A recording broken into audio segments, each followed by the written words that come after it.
এর পরবর্তী বিপ্লব হবে এই মিডিয়া এবং প্রশাসনের বিরুদ্ধে বিপ্লব। এই মিডিয়া শুধু প্রশ্ন, দুনিয়ার যত প্রশ্ন, দুনিয়ার যত সমস্যা, আমাদের ইনকাম কি, আমাদের চলাফেরা কোন জায়গা থেকে আসে, আমাদের শার্ট কোন জায়গা থেকে কিনি, রাজনৈতিক কর্মসূচি কিভাবে হয়, দুনিয়ার সকল প্রশ্ন আমাদের জন্য।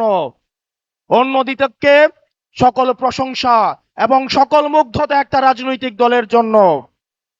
সহস্রাধিক শহীদের রক্তে ভেজা গালিচা মারিয়ে তিনি লন্ডন টু ঢাকার ব্যাক ফ্লাইট ধরলেন।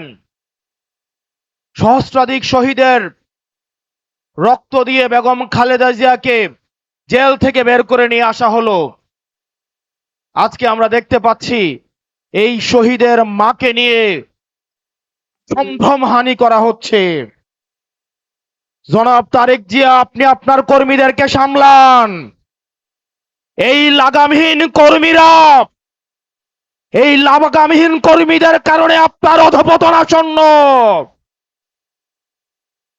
আপনারা যদি শহীদের মাকে সম্মান দিতে না জানেন, এই জুলাই পরবর্তী বাংলাদেশের জনগণ আপনাদেরকে সম্মান দিবে না।